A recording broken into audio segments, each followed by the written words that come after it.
Assalamualaikum warahmatullahi wabarakatuh. Alhamdulillah rabbil alamin wa bihi nasta'in wa nusalli wa nusallim wa nubarik ala nabiyyina Muhammadin wa ala alihi wa sahbihi wa man ihtada bihadihi wa istanna bi sunnatihi ila yaumiddin wa ba'd. Ikhwani wa akhwati fillah, taqabbalallahu minna wa minkum salihal a'mal. Semoga Allah menerima amal ibadah kita yang kita lakukan sebelum hari ini, amal bulan Ramadan, amal setelahnya, dan semoga Allah memudahkan kita dan berikan taufik dan hidayahnya kepada kita untuk selalu mentaatinya sampai kita bertemu dengannya.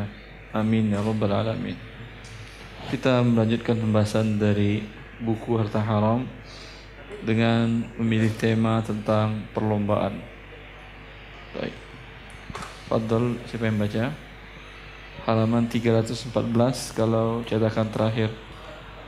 Cetakan 15, 16, halaman 314. Fadhal, silakan. Tes. Hadiah perlombaan. Sudah menjadi tabiat manusia bahwa ia akan lebih bersemangat dan sungguh-sungguh untuk melakukan sesuatu bila mendapat tantangan dan meraih kemenangan, mengalahkan para pesaingnya dalam melakukan sesuatu. Oleh karena itu, merupakan metode Al-Quran memperlombakan hal-hal yang dapat mendekatkan diri kepada Allah. Allah berfirman, Fastabiqul khairat. Fastabiqul khairat. Maka berlomba-lombalah dalam berbuat kebaikan. Al-Baqarah ayat 148. Ya. Allah Azza wa Jalla yang menciptakan manusia, Allah tahu tabiat manusia itu. Allah tahu adat kebiasaan manusia itu. Maka seluruh perintah Allah Subhanahu wa taala sesuai dengan tabiat manusia. Ya. Manusia kalau tidak ada tantangan, kalau tidak ada perlombaan, santai kerjanya. Sama aja kalau naik motor sendirian atau naik mobil sendirian di jalanan, jalan tol sendirian dia. Mungkin dia kenceng, nggak bakal dia kenceng. Paling ngantuk, tidur dia di pinggir jalan. Tapi ketika ada temannya lawan berpacu dan berlombanya, masya Allah, sampai tabrakan akhirnya. Ya, maka Allah Azza wa Jalla untuk kebaikan pun mengatakan hal ini. Istabiqul khairat, berlomba-lombalah kalian dalam kebaikan. Wasari'u, bersegeralah. Allah Subhanahu wa taala, sari'u ila maghfiratin min rabbikum. Kemudian Allah pun mengatakan, wa fi dzalika falyatanafasil mutanafisun. Hendaklah orang-orang berlomba-lomba dalam hal-hal yang demikian, yaitu mencari surga setelah Allah menjelaskan tentang nikmat-nikmat yang didapatkan oleh ahli surga. Fadhal ya akhi. Setelah Allah menjelaskan kenikmatan yang diperoleh oleh orang-orang yang masuk surga, Allah berfirman, wa fi dzalika falyatanafasil mutanafisun. Dan untuk yang demikian itu hendaknya orang-orang berlomba-lomba. Al-Mutaffifin ayat 26. Terus, hal ini juga merupakan metode Rasulullah sallallahu alaihi wasallam untuk menyemangati para sahabatnya. Ya. Allah pun mengajarkan kepada Rasulnya Muhammad sallallahu alaihi wasallam, dan ini pun metode ini dilakukan oleh Rasulullah sallallahu alaihi wasallam untuk menyemangati para sahabatnya dalam kebaikan-kebaikan seperti dalam peperangan. Silakan baca kisahnya dalam perang pertama antara kebenaran melawan kebatilan, yaitu perang Badar. Nabi sallallahu alaihi wasallam membagi pasukan menjadi dua bagian. Satu pasukan kaum Muhajirin dipimpin oleh Ali bin Abi Thalib terus, dan satu pasukan Ansor dipimpin oleh Sa'ad bin Mu'adz radhiyallahu anhuma, yaitu Ali dan Sa'ad. Tujuannya, hikmahnya untuk apa? Terus, di antara hikmah pembagian pasukan ini berdasarkan kelompok keislaman mereka adalah agar setiap kelompok berlomba menumpas pasukan kebatilan. Siapa di antara kelompok tersebut yang keluar sebagai pemenang? Ya, paham antum ini? Dalam perang Badar Rasulullah bagi pasukan khusus kaum Muhajirin orang-orang berhijrah dari Mekah. Pasukan yang khusus kelompok kaum Ansar, ditunjuk pemimpin masing-masing. Siapa yang dulu menghancurkan musuh dari sisi kiri atau yang kanan, sayap kanan apa sayap kiri. Paham antum ini? Mereka saling berlomba dalam hal tersebut. Terus dalam hal lain juga metode Rasulullah SAW untuk memilih di antara para sahabatnya orang yang tepat untuk melakukan sebuah tugas yang sangat sulit. Ya. Dalam perang Khandaq yang terjadi di musim dingin, di malam gelap, lagi sangat dingin dan kondisi para sahabat sangat lapar, sangat haus. Terbayang oleh Anda ini musim dingin. Musim dingin di Arab Saudi, siapa yang pernah umroh atau haji musim dingin? Siapa yang pernah? Sangat lapar dan sangat ketakutan. Bagaimana rasanya? Dingin banget, iya musim dingin atau dingin banget? Mungkin pasal dan cuman bagi Anda yang pernah ke Eropa, pernah ke Timur Tengah, musim dingin di Timur Tengah lebih menyakitkan. Ada teman-teman saya dari Rusia, dari Eropa, mereka bilang di Saudi ini paling dinginnya sampai minus, paling tinggi itu 9 derajat di bawah 0. Di kampung saya di Rusia sampai 20 derajat di bawah 0, 25 sampai 30. Tapi di Rusia dan Eropa itu kelembaban udaranya tinggi karena banyak air, karena ada air. Saudi nggak ada air, kering, apalagi kota Riyadh. Dengan demikian dinginnya itu menusuk ke kulit dan ke tulang, perih, sangat perih. Ini bisa keluar darah dari sini, dari bibir, dari lipatan-lipatan yang ini bisa keluar darah. Ya, biasanya dikasih pelembab. Sangat tidak nyaman. Malam gelap. Yang enaknya dingin gelap gitu di dalam ruangan hangat. Pakai heater, pakai pemanas ruangan. Ini mereka harus berjaga di luar karena angin. Dan angin gurun menghembuskan dingin itu, subhanallah, dinginnya subhanallah. Saya pernah waktu itu umroh di musim dingin Mekah ke Madinah. Keluar untuk berwuduk, gemetaran. Saking dinginnya. Subhanallah. Terus kondisi para sahabat sangat lapar, sangat haus dan sangat ketakutan. Ya. Karena mereka diserbu oleh seluruh Khandaq, pasukan dari seluruh multi etnis, multi suku yang ada semuanya dari daerah tengah Arab, dari Mekah, kemudian dari Ahzab, dinamakan perang Khandaq ini perang Ahzab. Semuanya berkumpul untuk menghancurkan kaum muslimin. Jumlah pasukan yang berkumpul ini semuanya pasukan siap tempur. Jumlah mereka lebih dari 10.000. Penduduk Madinah semuanya dengan bayi dan orang tua dan perempuan itu enggak lebih dari 2.000. Apa yang terbayang? Mereka takut keluar. Kondisi sangat menakutkan karena mereka sudah di dekat pintu kota Madinah. Sangat takut mereka keluar, sampai dikatakan sampai salah seorang kami buang air besar di dalam rumahnya. Sangat takutnya. Terus karena pasukan musuh merupakan gabungan musuh yang terkuat saat itu. Rasulullah SAW ingin mengutus seorang sahabat untuk masuk menyusup ke dalam pasukan musuh dan mencari informasi yang dibutuhkan. Maka Rasulullah SAW melombakan hal tersebut dengan sabdanya, "Siapa di antara kalian yang berani menyusup ke pasukan musuh dan mencari informasi yang aku butuhkan, niscaya ia akan menjadi temanku di dalam surga." Subhanallah. Dalam kondisi begini kalau main tunjuk ada yang berani? Mungkin dia berani, tapi tentu Rasulullah kasihan juga. Lihat dia berani, tapi dalam kondisi demikian mungkin banyak. Tapi ketika Rasulullah lombakan, siapa yang mau masuk menyusup ke sana, jadi mata-mata ya akhi, menyusup, ambil informasi kepada mereka tentang mereka, keberadaan mereka dan seluruh jumlah mereka dan seluruhnya, pokoknya di mata-mata masuk ke sana. Dia menjadi temanku di surga. Ini perlombaan yang luar biasa hadiahnya. Jelas? Bukan rupiah, bukan rupiah. Tapi teman, karena memang Rasulullah tidak memiliki rupiah. Dan hendaknya Anda kalau memberikan hadiah yang memang Anda mampu. Kalau Rasulullah SAW mengatakan siapa yang masuk untuk mendapat informasi, dia akan mendapatkan umpamanya emas dinar 1000 dinar, Rasulullah nggak punya. Tetapi surga bisa dijamin Rasulullah tentu dengan izin Allah Azza wa Jalla. Menjadi temanku nanti di surga. Terus metode seperti ini sering diterapkan masuk Rasulullah. Siapa yang masuk di waktu itu? Masuk yang berani di waktu itu Uzaifah bin Al-Yaman.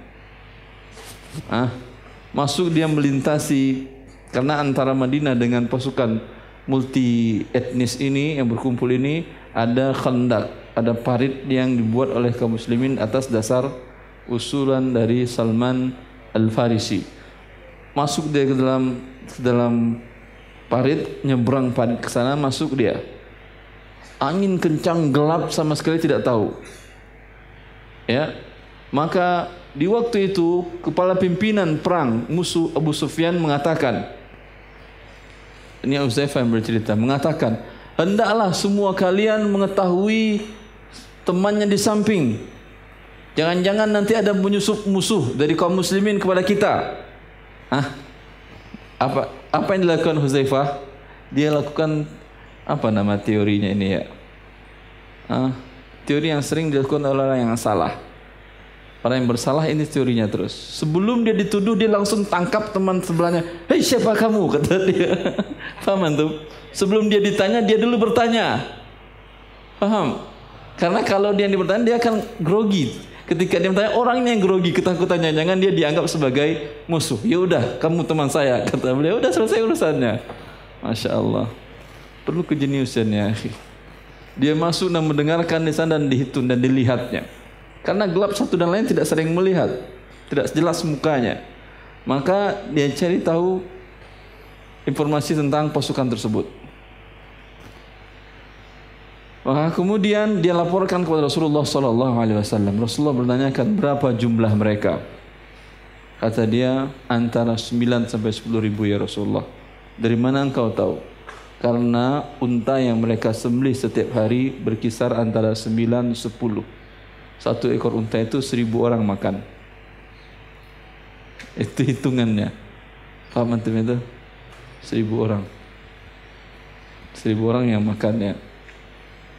Kemudian kata Rasulullah SAW, selama 3 hari dia di situ. Kata Rasulullah SAW, bagaimana keadaan mereka? Mereka datang keadaan yang letih ya Rasulullah. Siapa yang memimpin mereka? Yang memimpin mereka adalah Abu Sufyan. Sampai Allah Subhanahu wa taala menurunkan pasukan. Salah satu tentara Allah angin. Di musim dingin tersebut datang angin kencang. Selama 3 hari mereka bertahan. Datang angin kencang mengangkat semua tenda-tenda mereka, dan sehingga panci-panci masakan mereka pun terbang. Sampai Allah pun mengatakan wakafallahu al-mu'minina al-qital. Allah menjaga agar menyelamatkan kaum muslimin, tidak perlu perang, Allah sendiri yang menghancurkan. Sehingga sebagian pasukan ribut dan ingin minta pulang. Apalagi setelah ada bunyi mata-mata pengkhianatan dari salah satu kaum yang dibuat oleh salah seorang sahabat Rasulullah, taktik tersebut. Walhasil dibutuhkan orang jenius di dalam setiap perjuangannya. Orang yang pintar dalam segala lini kehidupan kita. Fadhal ya. Begitu juga dalam kehidupan sehari-hari. Orang-orang sering melombakan berbagai hal. Mengingat jauhnya umat Islam dewasa ini. Melombakan. Antum kan anak-anak gitu kan ya. Anak-anak bersihin rumah, ngajak ibunya, ngajak bersama atau bapaknya ngajak anak-anak kerja. Ayo siapa dulu, kakak dulu, apa adik dulu, begitu kan ya. Termasuk ini adalah fitrah manusia. Allah pun mengajarkan demikian, Rasulullah pun mengajarkan demikian. Memang fitrah manusia demikian. Tetapi tidak cukup bila ini kita lakukan tidak sesuai dengan anjaran Allah. Ini sesuatu hal yang motivasi yang baik ini bisa hukumnya menjadi haram. Bisa dan hukumnya menjadi sebuah dosa, bukan sebuah kebajikan. Terus. Mengingat jauhnya umat Islam dewasa ini dari agamanya, sehingga tidak jarang perlombaan berubah menjadi permainan yang mengundang murka Allah. Ya. Bisa jadi karena materi permainannya adalah sesuatu yang diharamkan, Ya. atau materinya mubah atau boleh. Hanya saja aturan permainannya yang diharamkan karena mengandung unsur perjudian dan lainnya. Ya. Jadi berdasarkan materi perlombaan dan aturannya, maka perlombaan dapat dibagi menjadi dua. Ya. Menjadi tiga. Yang pertama adalah menjadi dua. Tiga. Yang pertama adalah materi perlombaan masyru' atau dianjurkan dan boleh pemenangnya mendapat hadiah. Ya. Yang kedua, materi perlombaan mubah atau boleh, akan tetapi tidak boleh pemenangnya mendapat hadiah. Ya. Yang ketiga adalah materi perlombaannya haram sekalipun tanpa disertai perjudian. Ya. Buku yang bagus, disertasi atau karya ilmiah yang bagus tentang perlombaan ini, buku guru kami Profesor Dr. Sa'ad bin Nasir Syastri, judulnya Ahkamul Musabaqat fil Fiqh Islami, hukum-hukum tentang perlombaan dalam fikih Islami. Kemudian juga tesis Syekh Dr. Khalid Al-Muslih yang berjudul Al-Hawafiz Tijariyah, yaitu hal-hal yang motivasi dalam perniagaan. Di situ dijelaskan masalah perlombaan-perlombaan ini. Walhasil perlombaan ini dilihat dari materinya dan hadiahnya. Bila ada perlombaan yang dianjurkan, disyariatkan seperti yang dilakukan oleh Rasulullah SAW tadi, yang dianjurkan oleh Rasulullah dan juga yang diperintahkan oleh Allah Azza wa Jalla, ini boleh melakukan perlombaan.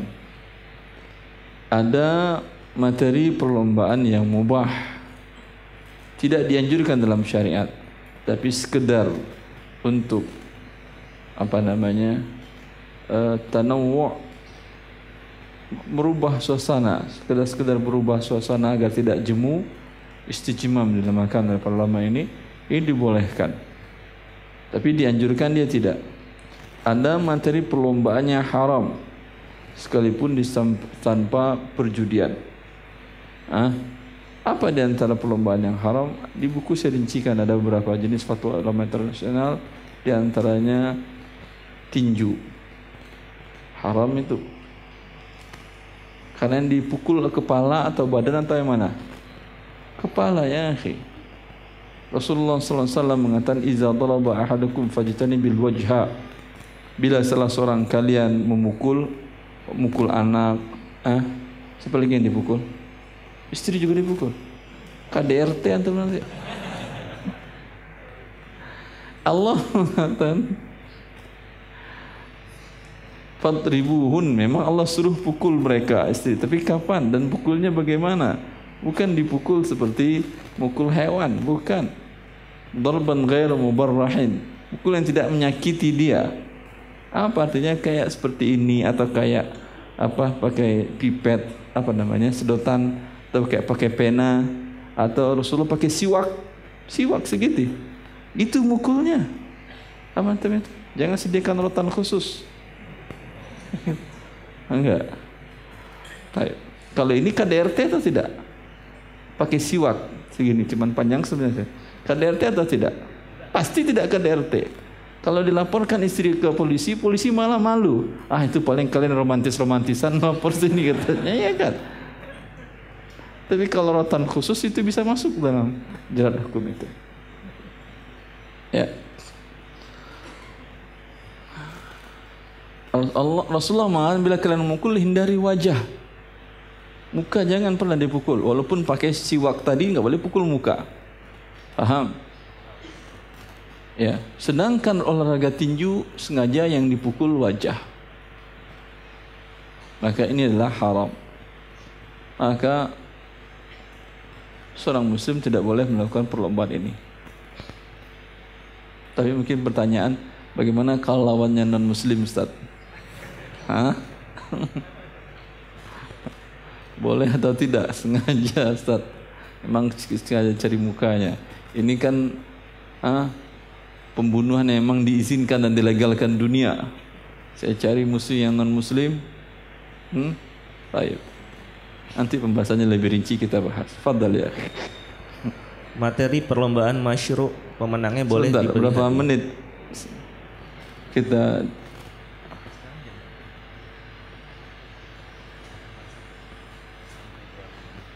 Sampai jam 2.15. Di antara materi perlombaan yang dibolehkan syariat adalah yang pertama pacu kuda. Diriwayatkan dari Ibnu Umar radhiyallahu anhuma, ia berkata Rasulullah sallallahu alaihi wasallam melepas pacuan kuda yang terlatih dari Hafya berakhir di Saniyatul Wada, jaraknya sekitar 21 km. Sedangkan untuk kuda yang tidak terlatih, pacuannya dilepas dari Saniyatul Wada berakhir di Masjid Bani Zuraik, jaraknya sekitar 3,7 km. Hadis riwayat Bukhari. Dalam riwayat Ahmad dan Baihaqi diriwayatkan bahwa Rasulullah SAW membuat pacuan kuda dan memberi hadiah untuk pemenangnya. Disahihkan oleh Al-Albani. Ini boleh disyariatkan dan boleh dapat hadiah. Yang menang boleh dapat hadiah. Paham? Bolehkah hadiah dari peserta? Hadiahnya tidak boleh dari peserta, harus dari pihak ketiga. Kalau dari peserta, judi namanya. Paham antum? Setiap peserta bayar uang apa namanya? Pendaftaran atau uang apa namanya? Umpamanya per orangnya 100.000, kudanya 500.000 umpamanya. Dan hadiah pun sebagiannya diambil dari ini, selain dari sponsor juga. Ini namanya judi, maisir, haram. Karena semuanya bayar, yang sebahagian uangnya hilang, sebahagian uangnya kembali ditambah uang yang lain ngumpul ke dia. Ya. Tapi kalau perlombaannya ini hadiahnya dari pihak ketiga, sponsor umpamanya atau pihak pemerintahan, ya, ini bagus. Rasulullah SAW langsung beliau yang membuka, yang melepas start. Berarti ini sesuatu yang baik atau tidak? Sesuatu yang baik karena Rasulullah yang melepas pacuannya. Baik, terus. Yang kedua adalah pacu unta. Nah, diriwayatkan dari Anas bin Malik radhiyallahu an, ia berkata Rasulullah sallallahu alaihi wasallam memiliki seekor unta yang diberi nama Adbah. Ya, Adbah. Unta beliau tak terkalahkan dalam setiap pacuan. Masya Allah. Suatu ketika datang seorang badui menunggangi unta dan mengalahkan unta Rasulullah sallallahu alaihi wasallam dalam pacuan. Ya. Hal ini membuat para sahabat merasa tidak nyaman. Lalu Rasulullah SAW bersabda, sudah menjadi ketentuan dari Allah bahwa sesuatu yang berjaya akan dikalahkan suatu ketika. Paham antum itu? Rasulullah punya unta, setiap pacuan gak pernah kalah. Lalu muncul orang tak dikenal, badu, tahu antum badu? Orang pedalaman, orang yang terbelakang. Sampai antum pernah lihat orang Indonesia masuk ke masjid kencing di masjid? Di zaman Rasulullah, badu itu masuk ke masjid, kencing dia di sudut masjid itu. Masjid Nabi lagi, ya akhi. Ya. Sehingga sahabat melihat itu marah. Anda sekarang kalau ada orang yang masuk kencing di sini, diam Anda atau mengamuk Anda semuanya? Sahabat juga demikian, marah mereka. Karena dia ketakutan, kencingnya lebar kemana-mana. Kata Rasulullah SAW, utruku wala tazrimu, kata Nabi. Biarkan dia kencing, jangan kalian hardik. Lihat Rasulullah sayangnya. Utruku wala tazrimu, kata Rasulullah. Biarkan dia kencing, jangan kalian hardik. Ya. Setelah selesai kencing, dipanggil oleh Rasulullah. Kira-kira bagaimana kondisi jiwanya? Takut atau senang atau bagaimana? Ketakutan tentu kan ya. Tadi semua sahabatnya udah marah, sekarang dia kemarahan ini diredam oleh seseorang. Dia tidak tahu siapa orang ini. Orang ini adalah Rasulullah sallallahu alaihi wasallam. Maka Rasulullah mengatakan, inna hadzal masjid, sesungguhnya masjid ini untuk melakukan salat dan ibadah kepada Allah, dan tidak boleh buang air kecil di sini. Dia nggak tahu. Dia di badu, di pedalaman biasa, di mana berasa kencing aja di sana, nggak ada yang melarang. Paham? Dia anggap karena masjid Rasulullah tidak pakai karpet, tanah, dia anggap sama dengan tempat di kampungnya dia, sehingga dia main kencing saja dia. Lalu dia berkata Rasulullah SAW, Allahumma arhamni wa Muhammada wa la tarham ma'ana ahada. Ya Allah, berilah aku rahmat dan berilah Muhammad ini rahmat, dan yang lain jangan, karena mereka hadik saya lagi kencing. Rasulullah adil. Lihat bagaimana dakwah Rasulullah kepada orang ini. Dia ingatkan kepada dia, laqad hajarta wasi'an. Rahmat Allah sangat luas. Sekarang engkau persempit hanya untuk engkau dan saya saja. Adil Rasulullah, ya akhi. Yang salah disalahkan, yang benar dibenarkan. Paham antum ini? Subhanallah. Maka dalam perlombaan tadi, orang Badu ini, orang terbelakang tadi, untanya bisa mengalahkan unta Rasulullah. Bagaimana kira-kira jiwa para sahabatnya lain, merasa nggak nyaman kan? Masa kita nggak ada yang bisa ngalahin orang Badui yang bisa ngalahin Rasulullah SAW? Lalu Rasulullah mengatakan, sudah menjadi sunnah kauniyah, ketentuan Allah, sesuatu yang berada di puncak suatu ketika pasti akan turun. Tinggal tunggu waktunya saja. Jelasan tuh? Baik. Terus. Yang berikutnya adalah lomba memanah.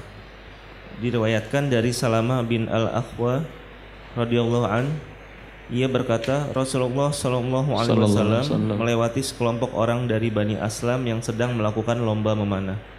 Maka Rasulullah sallallahu alaihi wasallam bersabda, memanahlah wahai keturunan Nabi Ismail, adalah Ismail seorang ahli panah. Memanahlah dan aku akan bergabung dengan kelompok yang ini, serta merta kelompok lainnya berhenti memanah. Rasulullah SAW bersabda, kenapa kalian tidak memanah? Mereka menjawab, bagaimana kami mungkin menang sedangkan engkau bersama mereka? Ya. Lalu Rasulullah SAW bersabda, memanahlah, saya bersama semua kelompok. Hadis riwayat Bukhari. Allah barik fiik. Ada orang lomba memanah. Satu grup di A dengan grup B ingin lomba memanah. Mana yang tepat sasarannya? Lalu disemangati oleh Rasulullah sallallahu alaihi wasallam. Urmu ya Bani Ismail, fa inna Ismail abakum kana ramiyan. Wahai keturunan Nabi Ismail, karena orang Arab keturunan Nabi Ismail. Yahudi keturunan Nabi Ishaq. Bani Israel artinya Yakub, Nabi Yakub maksudnya. Orang Arab keturunan Bani Ismail. Wahai keturunan Bani Ismail, memanahlah kalian. Fa inna abakum kana ramiyan, adalah bapak kalian, nenek moyang kalian dulu Nabi Ismail seorang yang ahli panah. Dalam riwayat Bukhari kan dikisahkan bagaimana ketika Ibrahim datang, dia dapati Ismail sedang mengasah anak panah. Ya, memang dia seorang jago panah kata Rasulullah sallallahu alaihi wasallam. Ya, lalu dia semangat satu grup kelompok yang ini. Kata dia, memanahlah aku bersama grup ini. Grup yang satu lagi udah berhenti mereka manah. Kata Rasulullah, kenapa kalian berhenti? Ya Rasulullah, enggak ada guna kami sekarang lomba lagi. Kalau kamu udah di situ pasti mereka yang menang, kami kalah. Ayo udah kalau itu semuanya, ayo mana saya bersama kalian semua. Allahu Akbar. Lihat Rasulullah SAW kehidupannya dengan para sahabatnya tak berbatas. Ya, jangan merasa diri belajar agama, belajar syariat Allah, kemudian mengambil jarak dengan kaum muslimin seluruhnya. Rasulullah dengan orang ini, orang yang suka memanah sahabatnya, subhanallah, tidak ada batas dan jarak. Dan adalah Imam Syafi'i radhiyallahu taala an rahimahullah, beliau ahli panah dan suka berburu. Setiap satu hari sepekan beliau keluar untuk berburu, karena beliau mendengar hadis Rasulullah, barang siapa yang diberikan oleh Allah kemampuan memanah lalu tidak diasahnya, ya, adalah sebuah dosa baginya. Asah kemampuan memanah tersebut, ya. Paham ini? Terus. Untuk 3 jenis perlombaan di atas dibolehkan pemenangnya menerima hadiah. Berdasarkan sabda Rasulullah SAW, la sabaqa illa fi huffin au fi hafirin au nasr. Tidak boleh memberikan hadiah dalam perlombaan kecuali lomba pacu unta, pacu kuda atau memanah. Hadis riwayat Abu Daud. Ini perlombaan disyariatkan dan dibolehkan yang menang untuk mendapat hadiah. Tapi hadiah dari siapa? Lanjutkan. Pihak pemberi hadiah. Para ulama sepakat bahwa pemenang 3 perlombaan di atas boleh mendapat hadiah dari pihak ketiga, yaitu pemerintah, sponsor atau donatur. Al-Qurtubi berkata, perlombaan pacu unta, pacu kuda atau memanah yang hadiahnya diberikan oleh pemerintah atau donatur merupakan sumbangan dari harta pribadinya. Kemudian diberikan kepada pemenang, hukumnya boleh berdasarkan kesepakatan para ulama. Ya. Terus Ibnu Hajar berkata, perlombaan pacu unta, pacu kuda atau memanah, sepakat para ulama bahwa pemenangnya boleh mendapatkan hadiah yang berasal dari pemerintah. ya. Para ulama juga sepakat bahwa hadiah yang diberikan oleh salah satu peserta saja hukumnya boleh. Jika yang menjanjikan hadiah keluar sebagai pemenang, dia tidak mendapatkan apa-apa. Dan jika tandingannya yang keluar sebagai pemenang, ia memberikan hadiah kepada lawannya. An-Nawawi berkata, hadiah yang berasal dari salah satu seorang peserta dengan mengatakan, jika engkau mampu mengalahkan aku, dalam kurung pacu kuda unta dan memanah, untukmu hadiah sekian, dan jika saya mengalahkanmu, engkau tidak dikenakan apapun juga. Hukum hadiah ini dibolehkan. Hal ini dapat diperkuat oleh kisah lomba gulat antara Ruqanah bin Yazid dengan Nabi SAW. Ruqanah pernah menantang Rasulullah SAW untuk bergulat. Lalu Rasulullah SAW bersabda, kalau saya menang, apa hadiah untukku? Ia menjawab, 1 ekor kambing. Ya. Lalu terjadi pergulatan dan Rasulullah SAW berhasil menjatuhkan Ruqanah. Lalu beliau mengambil seekor kambing. Kemudian Ruqanah mengajak adu gulat lagi dan selalu terjatuh. Seraya berkata, wahai Muhammad, demi Allah, selama hidup saya belum pernah kalah adu gulat. Engkau bukanlah manusia biasa. Ruqanah pun masuk Islam dan Rasulullah SAW mengembalikan kambingnya. Hadis riwayat Abu Daud dan Tirmizi, disahihkan oleh Al-Albani. Terus?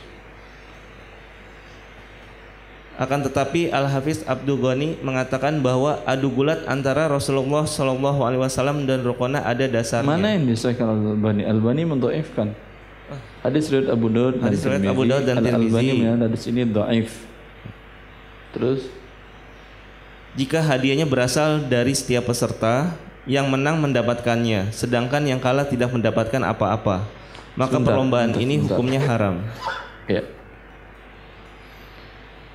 Kalau hadiah dari pemerintah atau sponsor atau donatur, sepakat para ulama ini halal. Silahkan kalian lomba memanah, pacu kuda, pacu unta, hadiah dari saya umpamanya, atau dari DKM masjid ini, halal ini hadiah. Berapa hadiahnya? 1000 keping uang emas dinar. Masya Allah. Berapa kilo itu? Timbang aja, saya tidak tahu. 4,2 kilo ya, 4,25 kilo. Kemudian ini boleh.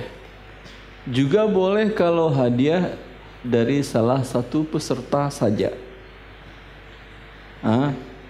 Dia merasa selama ini tidak ada penantangnya. Sudah orang berlomba sama dia sudah nggak merasa enak lagi karena nggak pernah kalah dia. Paham? Lalu dia bilang, kalau kamu bisa mengalahkan saya memanah, kamu saya beri hadiah. Jelas? Satu pihak saja. Tapi kalau kamu kalah, kamu nggak ada masalah. Kamu tidak perlu bayar hadiah. Dia hanya ingin unjuk kekuatan. ini juga boleh. Jadi, seperti yang dijelaskan ijma' oleh para ulama. Ibn Hajar mengatakan, An-Nawawi mengatakan demikian dalam mengutip kisah Rasulullah adu gulat dengan Rukanah. Rukanah adalah orang jago gulat di masa jahiliyah. Seumur umur dia belum pernah dia gulat kalah.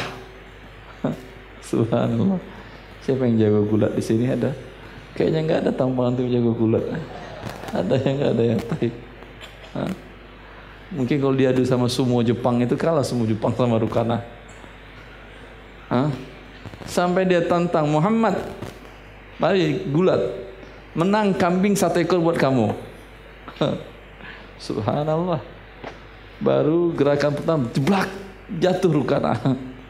Kata Rasulullah kambing. Kasih kambing salah satu. Penasaran atau tidak Rukanah? Pasti penasaran. Selama ini belum pernah kalah, ini dalam satu gerakan cepat langsung jatuh dia. Sekali lagi Muhammad, 1 kambing lagi. Kentai. Adu lagi, ceprek, jatuh lagi. Kambing 1 lagi. Sampai 3 kambing, baru dia ngaku sudah. Muhammad, kau bukan manusia biasa. Asyhadu annaka Rasulullah, asyhadu an la ilaha illallah wa annaka Rasulullah. Aku bersaksi tiada ilah yang berhak diibadahi kecuali Allah dan engkau pasti utusannya. Enggak mungkin manusia biasa bisa mengalahkanku. Karena dia masuk Islam, Rasulullah kembalikan kambingnya. Paham antum itu? Ini menunjukkan boleh dari satu pihak. Terus, jika hadiahnya berasal dari setiap peserta, yang menang mendapatkan sedangkan yang kalah tidak mendapatkan apa-apa, maka perlombaan ini hukumnya haram dan termasuk perjudian. Ya, jelas ini. Kecuali ada seorang peserta lomba yang bagaimana kalau lombanya terkadang ada lomba qiraah Quran, peserta bayar, iya kan? Ada enggak? Qiraat tartil Quran peserta bayar, hadiah sebagian dari itu. Ini memperjudikan Al-Quran, ini namanya akhi. Ya. Ada juga yang gratis tapi yang disertakan adalah poin Telkomsel. Ini sama, judi juga namanya ini, karena poin ini bernilai uang atau tidak? Ya, bisa ditukar dengan pulsa, bisa ditukar dengan barang, sebagian tempat dia bernilai uang. Cara mereka untuk menarik poin ini, menghapuskan poin ini, dibuatnya lomba agar dia tidak punya tanggung jawab kepada para nasabah lagi. Dari lomba tadi sebagian dibagi, sebagian tidak. Maka ini adalah perjudian. Ada salah seorang ikhwah yang beliau marketing di salah satu BUMN besar di negara kita. Dia manajer marketingnya. Dia diberikan pulsa sekian oleh di kantornya dalam marketing. Ketika banyak penggunaan, banyak penawaran, banyak poin. Ada waktu itu perlombaan poin yang hadiahnya adalah mobil Mercedes-Benz. Diikutkan oleh dia nomor kantor tersebut, nomor handphone yang dipakai dia, yang uangnya dibayar oleh kantor. Alhamdulillah dapat dia Mercedes-Benz. Pusing dia setelah itu, Ustaz, halal nggak saya pakai ini? Karena ini pulsanya pulsa kantor, Ustaz. Bukan masalah pulsa kantor saja. Anda ikutkan itu, Anda adalah berjudi. Maka hadiahnya adalah hadiah perjudian. Dan sekarang Anda berjudi dengan menggunakan pulsa kantor. Dua dosanya kamu. Terus gimana taubatnya, Ustaz? Taubatnya dia sampaikan ke atasan Anda. Siapa atasan saya, Ustaz? Saya manajer. Ya, atasan HRD atau dirut, sampai urusannya ke dirut. Dia ingin kembalikan, serahkan itu mobil hadiah kepada kantornya di Telkomsel tersebut. Sampai pihak dirutnya bilang, ya udah jangan bikin pusing kamu, ambil aja mobilnya buat kamu, kata dia. Gak mau, itu kantor, Ustaz. Ya udah, kalau disuruhnya ambil, tapi tidak halal bagi Anda. Jual mobil tersebut karena hasil perjudian. Ya atau tidak?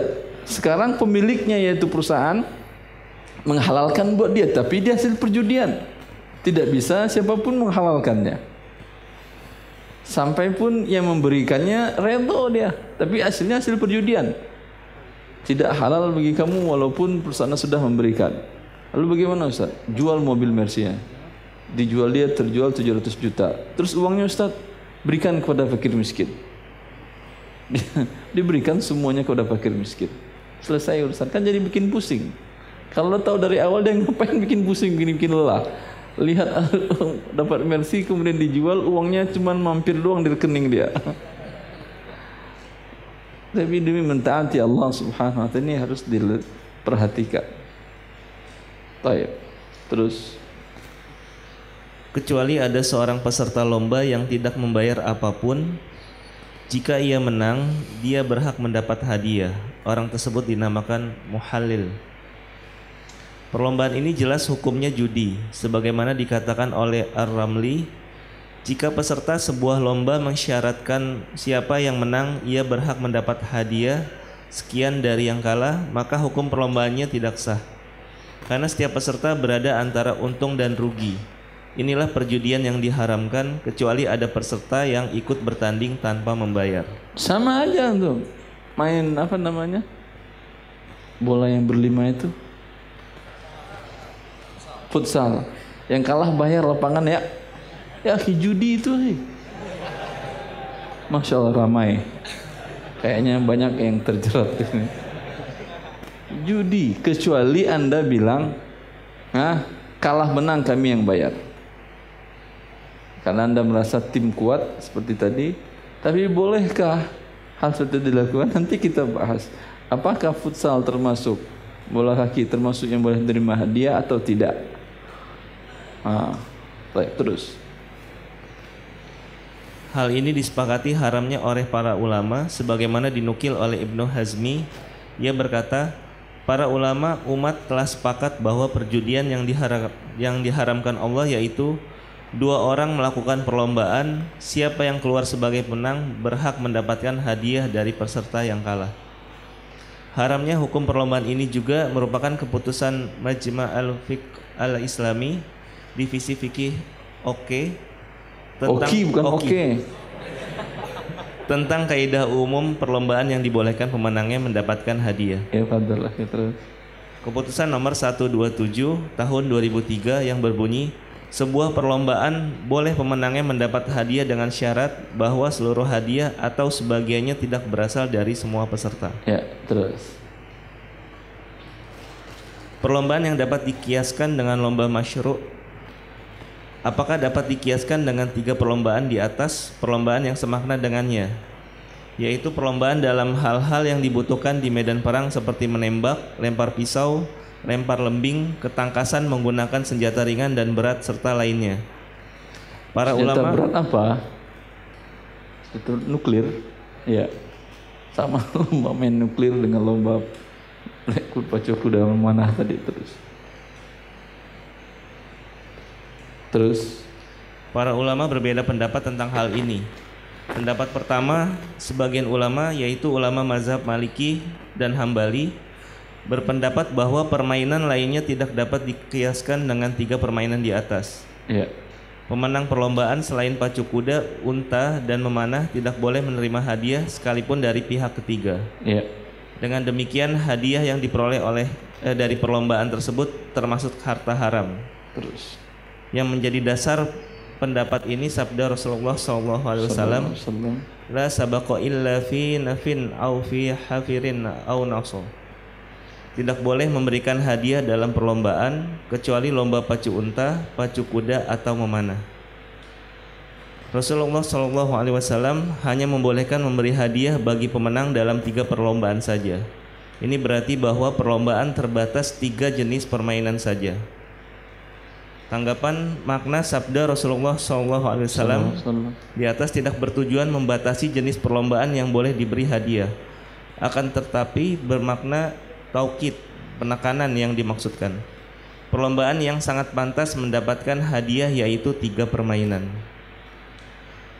Pendapat kedua, jenis perlombaan lain yang semakna dengan 3 permainan di atas boleh pemenangnya diberikan hadiah. Pendapat ini merupakan mazhab Hanafi Syafi'i.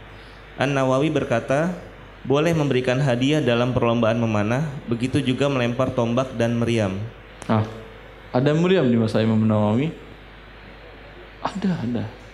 Terus Boleh memberikan hadiah dalam perlombaan pacu kuda, begitu juga pacu gajah, keledai. pacu gajah ada pernah tuh lihat? Di Indonesia gajah main bola bukan buat pacuan. Baik, terus Pacu gajah dan keledai merupakan pendapat yang azhar terkuat dalam mazhab. ya.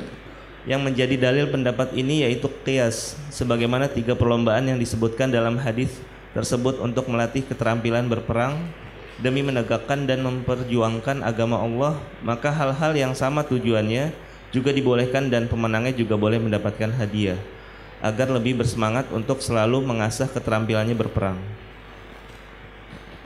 Pendapat yang membolehkan jenis perlombaan yang semakna dengan yang disebutkan hadis merupakan keputusan Majma' Al-Fiqh Al-Islami tentang kaidah umum perlombaan yang dibolehkan pemenangnya mendapatkan hadiah, yang berbunyi, sebuah perlombaan boleh pemenangnya mendapat hadiah dengan syarat, tujuan, sarana, dan jenis perlombaannya disyariatkan. Terus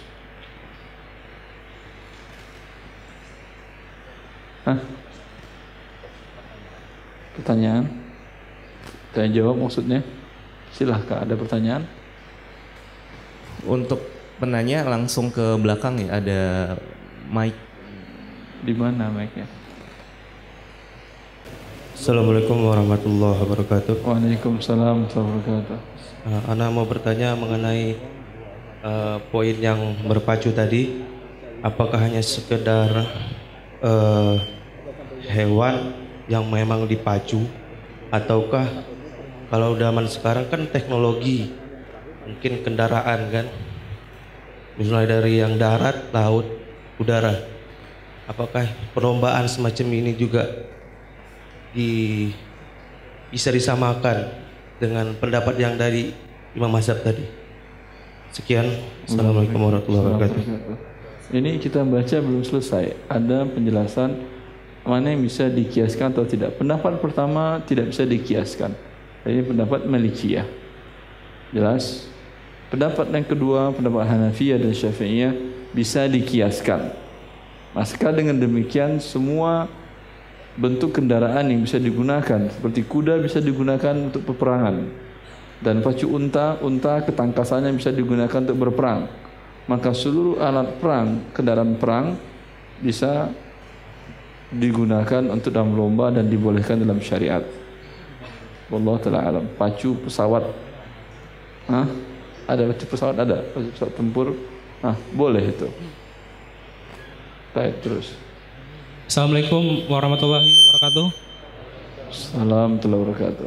Ustadz, Afwan, ada pertanyaan titipan dari teman.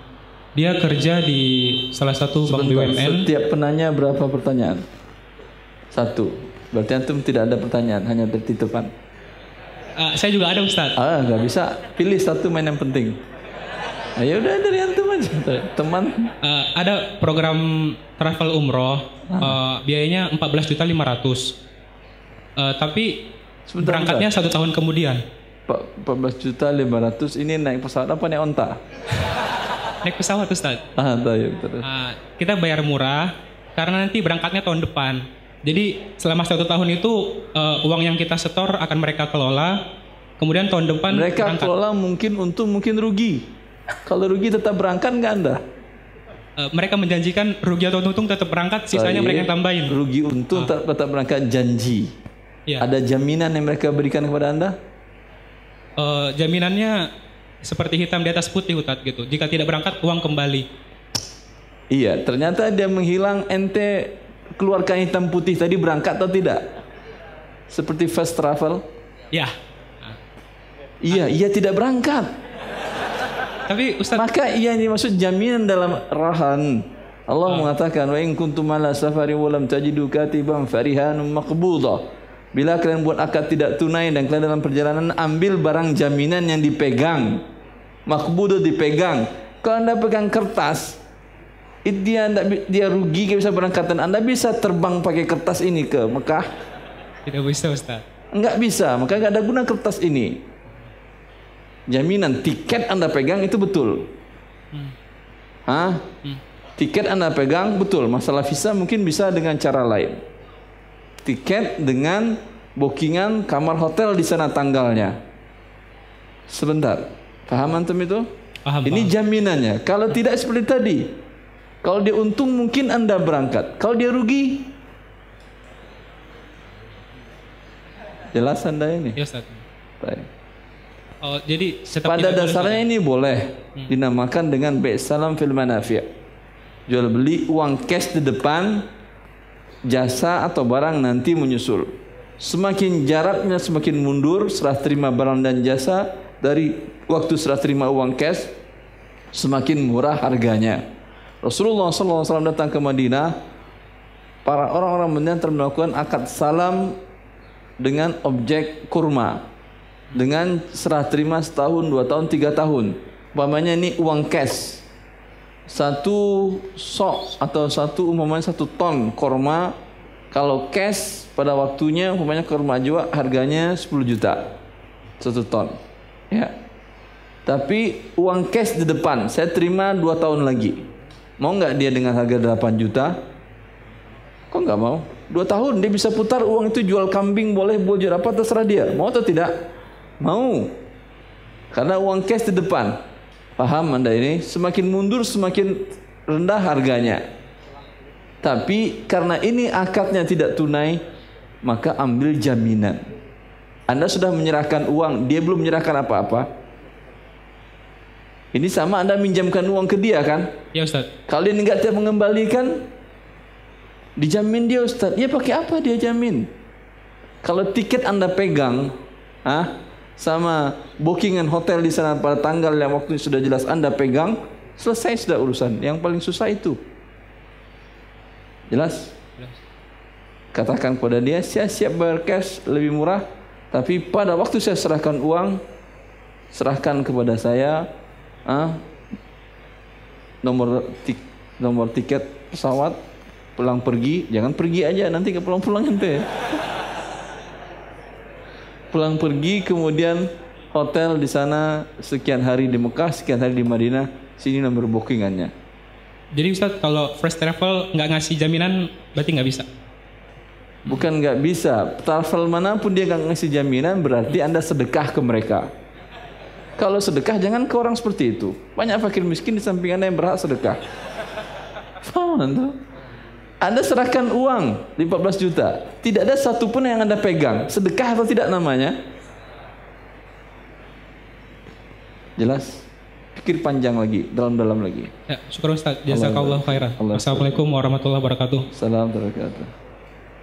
Bismillahirrahmanirrahim. Assalamualaikum warahmatullahi wabarakatuh. Salam wabarakatuh. Misal profesi saya itu sebagai pelatih kepala atau asisten dalam. Kurang jelas kenapa? Misal profesi saya sebagai pelatih kepala atau asisten dalam satu tim olahraga Ustadz. Dan tujuan mereka latihan itu adalah Anda pelatih olahraga. Iya. Olahraga apa? Futsal misal. Pertanyaannya halal tiba gajinya. Tujuan mereka latihan kan pasti bertanding, dan bertanding itu pasti ada masyirnya. Jika saya membantu latihan saja tapi pas pertandingan nggak saya dampingin gitu biar dia menang kalah urusan mereka masing-masing, itu gimana? Tetap haram uangnya dan haram jasa Anda. Oh, jadi lebih baik pekerjaan itu tinggalkan gitu Ustaz. Tinggalkan kerja itu, latih gajah agar bisa bertanding. Lebih bagus, lebih mahal uangnya. Satu lagi Ustaz. Betul. Misalnya sponsornya dari pihak ketiga tapi dari bank konvensional atau rokok. Misalnya yang Rokok, haram iya, gitu. rokok, biasanya rokok kan. Kalau nggak rokok, kalau nggak bank konvensional, biasanya itu kan Iya. ya sponsornya kan ya. Iya. Iya. Sama haramnya. Oke, baik Ustaz, jazakallahu khairan. Allah barik fiik. Dia kok boleh 2 ya? Masya Allah, tabarakallah. Ustaz, dibacakan dulu pertanyaan dari Ahwat. Duduk dulu, ada akhwat dulu katanya. Duduk dulu. Maafkan Assalamualaikum. saya, dia 2, lupa saya, kan semangat semua. Dari sekian pertanyaan boleh dikasih hadiah tak yang menurut Ustadz pertanyaannya bagus sih. Pertanyaan apa hadiahnya ada di meja itu Ustaz. Ini hadiah, Quran Mushaf juga ini. Iya. Dibacakan Hadiah perlombaan dalam agama halal atau tidak? Mana? Belum tadi baru baca kuda tadi. Baru pacu unta. Kalau antum pacu kuda, pacu unta, tak boleh dapat hadiah ini. Ya, ini bisa termasuk hal yang dikiaskan dengan pacu kuda dan pacu unta dan memanah. Agama Allah sebagaimana disebarkan dan diperjuangkan dengan senjata dan dengan ketangkasan berperang, juga disebarkan dengan senjata ilmu agama Allah. Dengan demikian sepakat para ulama untuk perlombaan dalam agama Allah pun boleh mendapatkan hadiah, termasuk dalam 3 perlombaan yang masyru' tadi. Jelas dengan syarat tidak ada uang pendaftaran. Antum masuk sini tidak ada uang pendaftaran? Kalau ada pendaftaran batal, enggak jadi. Ada uang pendaftaran? Nah, berarti Anda masuk sebuah mall yang ada uang pendaftaran atau uang apa namanya? Karena ada sebagian event atau bazar yang masuk bayar 2.000 uang tiket, uang karcis, dapat kemudian door prize segala macam, ini judi. Jelas itu? Tadi antum sana ada uang parkir enggak tadi? Parkir bukan uang pendaftaran, enggak ada hubungannya. Saya tanyakan, ini panitia ini dari uang parkir atau tidak dibelinya? Enggak ada hubungan uang parkir. Kalau uang parkir pun enggak boleh, jadi judi namanya. Baik. Siapa yang bisa jawab silakan berdiri di situ. Yang bisa jawab silakan berdiri di situ. Saya tanya. Maju. Saya tanya. Baik. Pacu apa? Kuda, unta, panah. Pacu memanah. Pacu kuda, unta, panah yang dibolehkan. Pacu unta, pacu kuda, pacu panah. Baik. Kalau pacu motor, boleh dapat hadiah? Ya, balik lagi ke syaratnya tadi, apakah ada uang pendaftaran atau pertanyaannya boleh atau tidak aja jawabannya kan ya? Boleh. Pacu motor boleh? Boleh. Boleh saya minta kerugian karena jawaban salah? Judi namanya kan ya? Iya kan? Kalau jawabannya salah dia yang bayar, kalau jawabannya betul ambil hadiah. Judi kan namanya. Judi atau tidak? Jawab judi atau tidak? Betul jawabannya silakan ambil satu. Judi namanya. Judi. Ambil silakan ambil hadiah.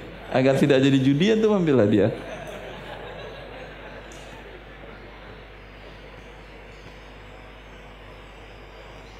Kalau antum mau ambil mushaf dengan syarat harus khatam sekali sebulan.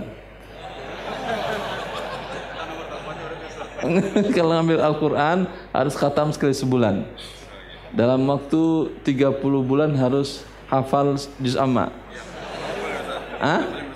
Yang paling besar. Kalau yang paling besar dalam waktu setahun harus hafal. Doanya Ustaz.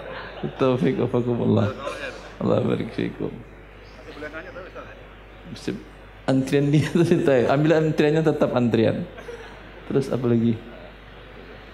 Assalamualaikum Ustaz. Assalamualaikum warahmatullahi. Bagaimana hukumnya menjadi panitia 17-an? Berpartisipasi dalam rangka tersebut, apakah acara tersebut bid'ah? Jazakallah khair.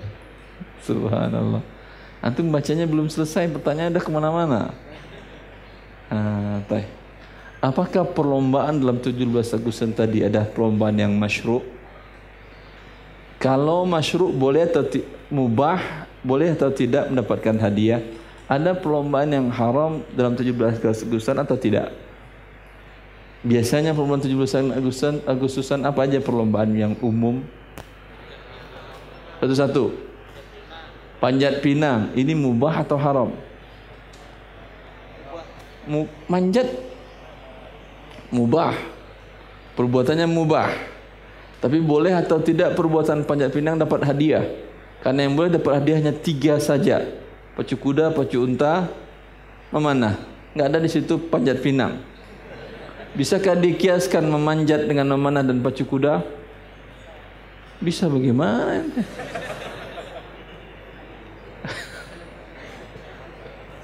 Kalau tidak bisa, maka hadiahnya haram. Untuk mengikutinya tadi menjadi haram hukumnya. Memberikan hadiah untuk ini pun jadi haram hukumnya. Masya Allah, saya sekarang baru ngeh kenapa panitia pilih ini temanya sekarang. Sebentar lagi Agustusan kan ya. Tanggung jawab antum kalau ada masalah nanti. Tapi nggak ada masalah, bagian dari nasihat kepada kaum muslimin. Terus pertanyaan berikutnya dari Ahwat. Bagaimana hukum hadiah yang didapat dari lomba giveaway yang diadakan di media sosial? Giveaway adalah hadiah yang diberikan oleh penjual suatu produk secara gratis dengan syarat sebagai berikut. Yang pertama adalah yang banyak komentar, like, dan share di akun medsos pemberi hadiah. Terus komentarnya ini apa? Yang baik, yang buruk, atau komentar yang asal komentar aja? Yang penting banyak. Yang penting banyak sih biasa Ustaz. Yang penting banyak, begitu? Komentarnya sesuatu yang tidak boleh komentar, dia komentar. Bukankah ini adalah membuang waktu dan haram? Kasratul kalam, bahwa dalam Islam man kana yu'minu billahi wal yawmil akhir falyakul khairan aw liyasmut. Siapa yang beriman pada Allah dan hari akhir, ucapkan yang baik-baik. Kalau tidak ada ucapan yang baik keluar, diam. Ini enggak, siapa yang banyak ngomong, baik enggak baik dapat hadiah. Perbuatan dia ini saja sudah haram, apalagi dapat hadiah menjadi lebih haram lagi perbuatannya. Jelas? Kecuali dia batasi komentar yang baik sesuai dengan syariat Allah, ada dalil Quran dan sunnahnya, dapat hadiah. Itu baru setuju saya. Tapi kalau asal dia komen nggak ada dalilnya, asal ngomong, bikin ribut orang jadi semuanya, penyebab timbulnya penyulut, munculnya fitnah di masyarakat. Ya, ributlah antara ustaz ini antara ustaz gara-gara komentar dia, dapat hadiah lagi setelah itu. Innalillah. Apa Ustaz? Yang dimaksud komentarnya ini lebih ke promo ya, promo produknya itu. Jadi kalau misalnya promo produk itu jujur atau bohong, dia akan mengatakan produk ini tidak bagus secara klinis, sudah diuji tidak layak untuk dikonsumsi. Tapi komentar dia yang bagus tentu apa? Oh, ini sudah teruji di semua laboratorium dunia dan bagus sesuai dengan standar. Berarti bohong atau tidak? Yang besar bohongnya dapat hadiah. Tak pun dia dapat hadiah, dia berbohong sudah masuk neraka. Iyyakum wal kadzib, kata Rasulullah. Hindarilah berbohong. Fa innal kadziba yahdi ilal fujur wa innal fujura yahdi ilan nar. Karena berbohong akan mengantarkan orang berbuat durjana, dan perbuatan durjana mengantarkan orang ke dalam neraka. Wala yazalur rajulu yakdzibu hatta yuktaba indallahi minal kadzdzabin. Orang itu akan banyak berbuat dusta, berbohong, sehingga ditulis oleh Allah dia sebagai pembohong. Walaupun betul ucapannya, manusia akan mengatakan bohong. Pasti bohong itu, pasti bohong, karena sudah dikenal sebagai pembohong. Dapat hadiah atas kebohongannya ini, luar biasa. Paham? Kecuali yang diberi hadiah itu komentarnya sesuai dengan umpamanya promo produk, tahu dia produk ini ada kelebihan kekurangan disampaikan benar, tapi nggak dapat hadiah pasti kalian begitu. Jelas? Jadi hukum giveaway tadi apa? Haram. Betul kita bilang haram tadi? Betul kita bilang haram? Betul. Udah terus. Pertanyaan berikutnya Ustaz. Bagaimana hukumnya bisnis fintech yang marak saat ini? Apalagi nih giveaway fintech itu financial teknologi di mana bisnis yang dimaksud adalah perusahaan yang bergerak jasa pengiriman uang dan dilunasi oleh kreditur secara kredit. Apa maksudnya ini? Siapa yang mengerti produk ini?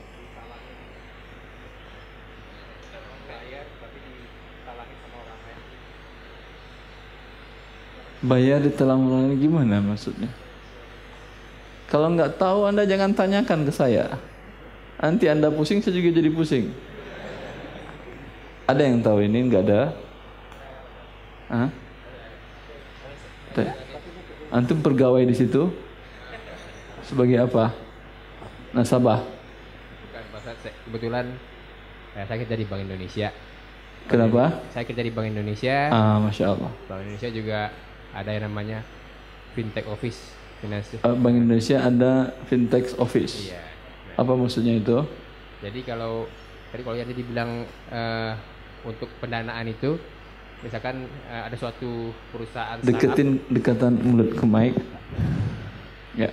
Misalkan ada suatu perusahaan baru, startup dia bikin kayak semacam platform, itu nanti di mana orang-orang yang butuh dana, itu dia bisa menjadi member dari platformnya itu, dia masukkan Orang-orang butuh dana bisa member platform. Iya, jadi dia kayak semacam sistem aplikasi, jadi orang yang mau butuh dana, misalkan saya kemudian mendaftar jadi nasabah platform tersebut. Nah, saya sampaikan Daftar ini bayar. Iya, bayar. Saya butuh, berapa bayarannya? Relatif tergantung daripada masing-masing perusahaannya, Pak Ustadz. Beda-beda perusahaan dia beda fee-nya dia. Nah, bayar fee terus. jadi kemudian saya bilang saya butuh dana sekian untuk proyek apa. Nah, nanti untuk umpamanya proyek jalan tol, ya misalkan jembatan jalan tol, ya. Merak Bekauheni. Nah, kemudian nanti ada investor-investor yang mau invest di situ. Dia juga connect ke sistem aplikasi ini. Nah, nanti saya sebagai debitur, debitur itu apa? Yang pinjam uang kan artinya. Anda yang memiliki proyek akan bangun jembatan tadi. Iya, betul. Terus? Nah, ini nanti saya harus memberikan kayak semacam fee atau bunga lah artinya. Bunga? Iya, kepada. Bukan fee, bunga. Ya, bahkan kalau selama ini sih yang ada baru sifatnya fee atau bunga itu. Belum untuk ada yang akan, pemberi uang tadi. Iya. Jadi saya menyerahkan 5 miliar. Ya. Nanti setelah 1 tahun dapat dia 6 miliar. Ya, seperti itu. Jadi ada kayak. Tapi mungkin juga hilang uangnya. Hilang kayaknya enggak, karena ada semacam lembaga penjaminan gitu loh. Pihak ketiga penjamin. Iya, pihak ketiga yang penjamin. Iya. Jelas ini fintech. Ya, artinya minjamkan uang bayar berlebih, hukumnya riba, gampang hukumnya sekarang. Cuman sistemnya aja sekarang dibuat online. Riba online. Riba sistem aplikasi. Baik, terus. Lanjut pertanyaan Ikhwan. Jazakallah khair, terima kasih Bapak atas masukannya. Nggak saya pusingin, nanti namanya fintech type. Terus. Cukup. Yang langsung pada. Assalamualaikum Ustadz. Salam. Ini antriannya masih betul? Iya. Alhamdulillah. Ustadz, saya mau nanya, di tempat tinggal saya biasanya kan kalau di tanggal 17 Agustus ada perlombaan. Bukan di tempat tinggal Anda aja, di seluruh pelosok Indonesia. Maksudnya gitu. Kebetulan biasanya saya diamanahkan menjadi pengurusnya untuk mengadakan lomba untuk anak-anak gitu ya. Tetapi pada saat mencari hadiahnya itu kita mencari sumbangan dari warga-warga yang orang tuanya yang mengikuti anak-anaknya lomba. Jadi anak-anak ikut lomba, kita minta sumbangan ke orang tuanya. Uang kepesertaan. Ya seperti itulah. Judi namanya. Berarti Anda sponsor judi. Cuman kalau sebagiannya itu dipakai sumbangannya itu untuk alat perlombaan, terus sebagiannya untuk hadiahnya, itu termasuk judi. Jelas. Solusinya sekarang intinya perlombaannya apa? Perlombaan yang disyariatkan atau tidak? Perlombaan seperti lomba anak-anak sepak bola, terus sepak bola tidak disyariatkan. Kalau kayak lomba makan kerupuk gitu. Apalagi makan kerupuk. Tidak ada ajari aja mungkin sudah kalah Anda lomba dengan mereka. Apalagi sekarang dia ajari makan kerupuk. Kalau lomba bikin kerupuk, mengolah dari bahan material bikin kerupuk sampai jadi, itu mungkin bisa dianjurkan karena berguna untuk mereka. Ada solusi guys? Ada solusi tadi, lomba membuat kerupuk. bukan makannya. Yang nanti Anda sebagai juri tukang makan boleh. Artinya untuk sesuatu yang bermanfaat. Atau lomba hafal Quran. Apa salahnya 17 Agustus diadakan lomba yang masyru'? Siapa yang hafal 1 juz adakan lomba. Kan hebat ini DRR warga Anda. Kalau Agustusan lomba hafal Quran. Mantap, subhanallah. mungkin kalau untuk hadiahnya kalau diminta, Kalau dia disyariatkan perlombaannya baru boleh dapat hadiah. Tapi perlombaan yang tidak disyariatkan tanpa hadiah ada yang boleh, ada yang tidak walaupun tanpa hadiah. oh iya. Paham Anda itu? Untuk yang haram tanpa hadiah pun hukumnya adalah haram. Kalau yang mubah istijmam ya tanpa hadiah boleh. Dengan hadiah tidak boleh. Ini yang dikatakan Ibnu Qayyim. Sesuatu yang mubah, tidak masyru'. Ya. Tidak termasuk lomba memanah, pacu kuda, tidak keterampilan-keterampilan yang berguna atau bukan lomba karya ilmiah. Bila diberikan hadiah, maka sesuatu yang mubah tadi menjadi tujuan ini akan merusak kehidupan. Akan merusak kehidupan. Bagaimana dia merusak kehidupan? Anggap kita katakan pemain bola kaki. Biasanya bermain, namanya bermain. Itu orang tua melarang atau menganjurkan? Itu zaman dulu. Kalau sekarang enggak. Nak, main bola yang cakep. Nanti uang transferan kamu 2 triliun, kasih ibu 1 triliun. Iya atau tidak? Ini kenapa jadi berubah tolak ukur standar orang dalam berpikir? Karena dia berubah fungsi dari yang mubah menjadi sesuatu tujuan hidup karena uangnya besar. Ini dikatakan Ibnu Qayyim dalam kitab kitab bagus bila tentang perlombaan. Al-Furusiyah. Dalam buku beliau Al-Furusiyah beliau jelaskan ini sesuatu yang mubah Rasulullah mengharamkan untuk diberi hadiah agar tidak berubah yang mubah tadi menjadi tujuan hidup. Ketika dia mendapatkan hadiah dan hadiahnya besar, ini menjadi tujuan hidup. Sehingga sekarang apa yang terjadi? Bermain bola yang hukum asalnya adalah mubah untuk sekedar kesenangan kesehatan menjadi tujuan hidup. Banyak orang tujuannya nak jadi apa besar? Tuh seperti pemain bola kafir negara itu. Lihat, sekali main kaki bolanya gol dapat dia 1 triliun. Kalah profesor-profesor. Jangan belajar, ngapain kamu belajar nak? Capek-capek. Nanti tamat, walaupun saya mengatakan S3 di luar negeri, jarang jurusan saya itu ada di Indonesia. Dan menurut saya sampai sekarang yang S3 dari Saudi untuk jurusan ini baru saya sendiri. Untuk jurusan saya ini dari kampus saya itu, kampus yang lain saya nggak tahu, Allah taala alam. Baru saya sendiri. Itu di Indonesia dihargai cuman seharga tali sepatu pemain bola Indonesia, gaji bulanannya. Pahaman tuh? Ketika pulang ditawarkan di PNS dengan gaji 5 juta per bulan. Kan harga tali sepatu baru kan ya? Per bulan, ngajar per bulan seperti itu. Karena berubah, sehingga dengan demikian tidak menarik bagi orang untuk belajar. Jangankan dengan ilmu agama, dengan ilmu sains pun, mana yang mahal kontrak transfer pemain bola daripada seorang profesor ilmu apa yang susah? Matematika. Antariksa susah ilmunya. Apa aja lah, mau antariksa, mau matematika, mau IPA, mau apa terserah Anda. Ya, mana lebih besar gaji profesor tersebut, profesor, doktor dari luar negeri, daripada biaya transfer gaji seorang pemain bola. Jauh dari pemain bola, baik di negara kafir maupun di negara muslim. Berbeda kemudian daya pandang manusia dalam hidupnya. Sehingga anaknya disuruh bermain terus agar bisa nanti jadi kaya, bisa membiayai orang tuanya. Paham antum ini? Maka jangan galakkan atau jangan semarakkan hal-hal yang mubah tadi dengan hadiah. Hanya sekedar mubah untuk senang-senangan boleh. Ya, pacu lari, lomba bareng-bareng, makan kerupuk rame-rame enggak ada masalah. Tapi jangan kasih hadiah. Ya. Makan kerupuk, makan nasi padang rame-rame juga bagus, saya setuju juga itu. Tapi jangan kasih hadiah. Paham antum? Yang masalahnya adalah permasalahan dia. Bila dikasih hadiah, tahun depan dia berusaha bagaimana cara memakan sebanyak-banyaknya hingga dapat hadiah. Paham antum? Jadi tujuan dia.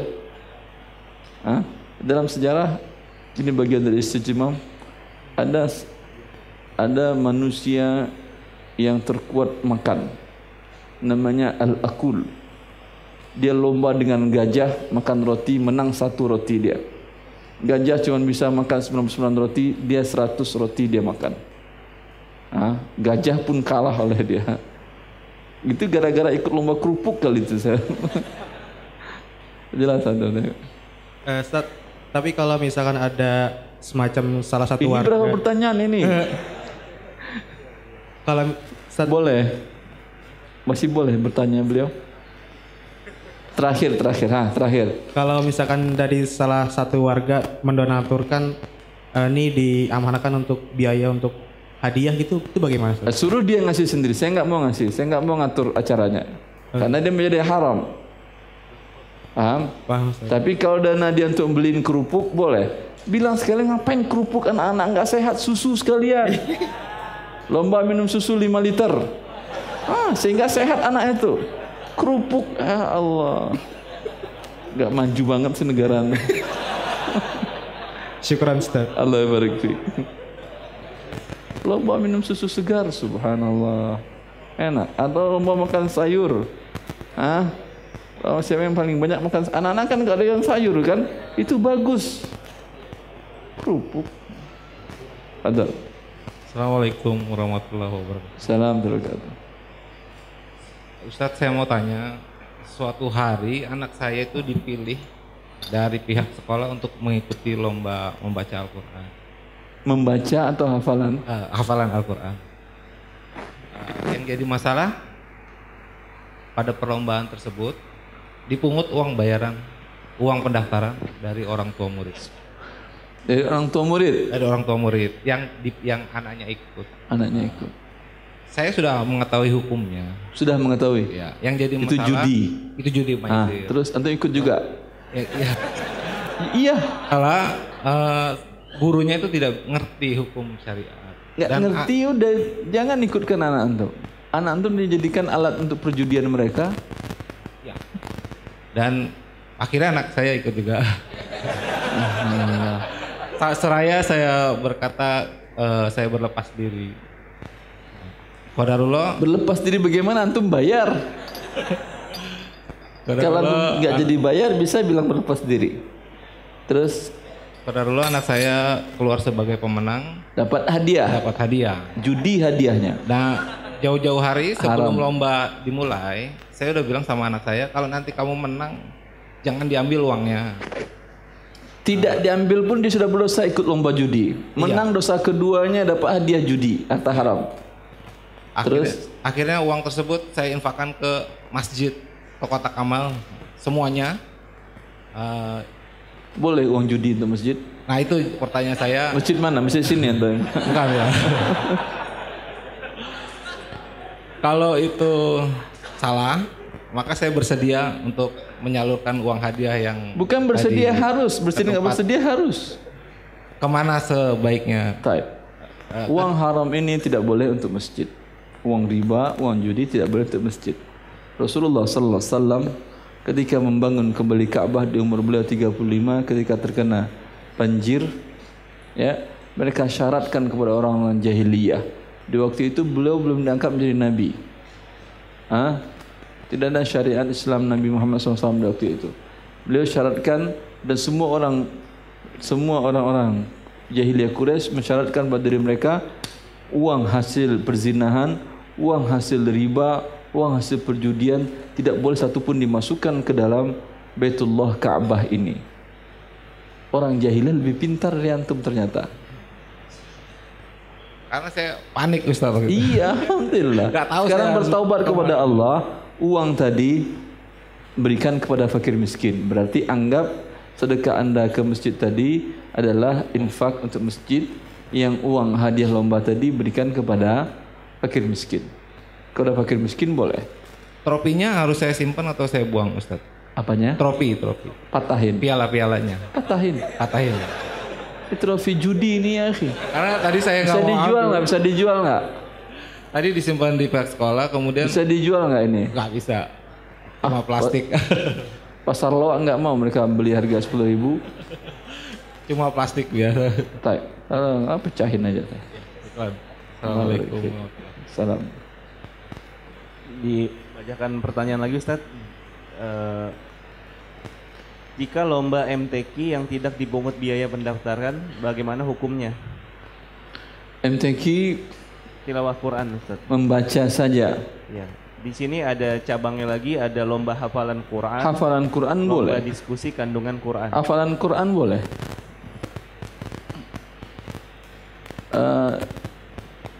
Lomba hafalan hafzul Quran kalau di Arab Saudi itu nilainya mahal. Selain dapat umroh haji gratis, kadang hadiahnya sampai sekitar bernilai puluhan juta dan ratusan juta. Baik. Ini boleh, tapi sekedar membaca berbeda, wallahu taala. Apalagi yang dinilai dari membaca itu adalah irama nadanya, bukan ketepatan makharijul huruf dan tajwidnya. Baik. Pertanyaan berikutnya Ustaz, apakah boleh menerima hadiah dari lomba cerdas cermat, lomba menulis di mana pendaftarannya gratis? Lomba cerdas cermat dan menulis ini, dia cerdas cermat di bidang apa? Bidang keagamaan, syariat atau bidang umum? Bidang umum artinya apakah sebutkan benua terbesar di dunia? Itu nggak ada gunanya. Tahu pun nggak tahu, nggak ditanya Anda di akhirat. Nggak ada malaikat nanya Anda mana lautan terdalam di dunia. Nggak ada. Ditanya malaikat adalah man-rabbuk, siapa Rabb kamu? Lomba ini boleh. Kalau materi cerdas cermatnya seperti itu boleh. Tapi kalau sekedar wawasan umum tidak. Tidak boleh dilombakan dan tidak boleh juga mendapat hadiah. Satu lagi Ustaz, pertanyaan dari Ahwat. Apa hukumnya lomba foto yang mengadakannya adalah dari bank? Apakah hadiahnya termasuk haram atau tidak? Karena hadiahnya dari bank dan pajak hadiah dari lomba tersebut, apakah saat kita dipilih untuk menanggung pajaknya kita semua yang dari bank riba hukumnya adalah haram. Lomba hafalan Quran yang masyru' tapi hadiah dari bank, jadi haram dia terima hadiahnya. Tapi ada bank riba yang mungkin lomba hafalan Quran? Belum ada. Kalau ada, bacakan ayat-ayat riba. Baik. Lanjut ke pertanyaan Ikhwan. Bismillahirrahmanirrahim. Assalamualaikum warahmatullahi wabarakatuh. Assalamualaikum warahmatullahi wabarakatuh. Maaf Ustaz, pertanyaannya bukan tentang lomba. Semisal saya bekerja sebagai marketing di perusahaan di maskapai penerbangan. Destinasi yang saya jual adalah negara-negara kafir dan negara muslim juga. Apakah pekerjaan saya membantu dalam maksiat? Karena saya pernah membaca kajian soal mengunjungi negara kafir hukumnya haram. Gitu, Ustaz. Apakah yang menggunakan jasa Anda semuanya muslim? Kalau orang kafir mengunjung negara kafir, boleh atau tidak Anda jual jasa ke dia? Boleh. Boleh, nggak ada masalah. Rasulullah SAW bermuamalat dan berbisnis dengan Yahudi, dengan orang kafir yang musuh, langsung perang dengan mereka. Tidak ada masalah. Tapi yang dengan muslim, kalau tujuan dia adalah suatu masalah yang baik, seperti dia belajar ilmu-ilmu sains di negara mereka itu memang bagus umpamanya, tidak ada masalah. Terlalu repot Anda kalau tanyakan setiap pelanggan tiket Anda. Tujuan ke negara kafir Anda muslim atau bukan? Pertanyaan pertama. Kalau jawabannya muslim, tujuannya apa? Pertanyaan kedua. Pertanyaan ketiga akan panjang pertanyaannya. Anda akan dipecat dan diberhentikan dan dianggap mengganggu HAM orang. Bekerja saja. Boleh, insyaallah. Allah barik fikum. Assalamualaikum warahmatullahi wabarakatuh. Assalamualaikum warahmatullahi wabarakatuh. Pertanyaan Anda mungkin dua, Ustadz. Pertama yang baru. Dua boleh. Satu. Tapi yang kedua juga cukup penting. Pakai kata dan selesai urusan Anda. Saya tunjukkan caranya. Ya, pertanyaan Ana itu tentang hukum perlombaan bela diri, Ustaz. Yang dimana Bela diri suatu yang masyru' karena kemampuan digunakan dalam berjihad fisabilillah. Kemampuan memanah tadi iya. Tapi dengan syarat menggunakan body protector untuk pengaman diri karena belum perang, kecuali Anda fight-nya adu bela dirinya dengan orang kafir sekalian, itu boleh tanpa body protector. Berarti misalkan kayak hanggar, silat ataupun bela diri dengan senjata lain tapi dengan body protector itu berarti sekarang boleh. lawan Anda siapa, muslim atau kafir? Muslim, Ustaz. Nggak boleh dipukul dia. Kalau dengan body protector gimana, Ustaz? Sakit nggak terasa kalau dia body protector? Sedikit mungkin. Sakit sedikit mungkin, Ustaz. Nggak boleh menyakiti kaum muslimin ya, akhi. Baik. Kalau minta setiap Anda umpamanya praktek latihan, minta lawan Anda non muslim terus, cari non muslim terus. Bentar. Ada teman saya dulu dia lumayan jago kungfu. Subhanallah, setiap dia kungfu tentu dari non muslim, guru-guru besarnya kan ya. Terus sengaja dia habisin kalau setiap ada fighting gitu. Baik. Nah, kalau untuk lomba debat ilmiah bagaimana, Ustaz? Bukan saya bilang dan lomba ilmiah bagaimana? Dan lomba karya debat ilmiah. Bukan debat, Ustaz. Jadi kira-kira debatnya itu nanti dibagi 2 tim. Lalu yang apa yang mau diperdebatkan ini? Topik-topik umum, Ustaz. Debatnya menggunakan dalil syar'i atau seenak kepalanya? Dalil logika aja itu. Logika ini termasuk dari kalam fuduli. Kata Rasulullah, ucapkan yang baik atau diam. Lebih baik orang seperti itu diam. Bikin sakit telinga yang dengar aja ya. Biasanya lomba debat ini diadakan oleh, kalau misalkan di SMA itu dari Dinas Pendidikan, kalau dari kuliah itu dari Kemenristek. Jawabannya sudah jelas haram. Dan untuk yang pertanyaan selanjutnya, pertanyaan lanjutan itu Ana lulusan teknik telekomunikasi, Ustaz. Sebelumnya pekerjaan Ana sebelumnya itu di bidang satelit. Jadi penyedia jaringan satelit, Ustaz.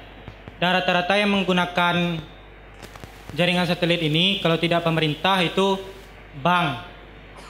Yang menggunakannya itu bolehkah Anda buat satelit untuk bank? Sebentar, sekarang Anda buat satelit khusus buat bank atau untuk banyak, ada jasa yang halal, jasa yang haram?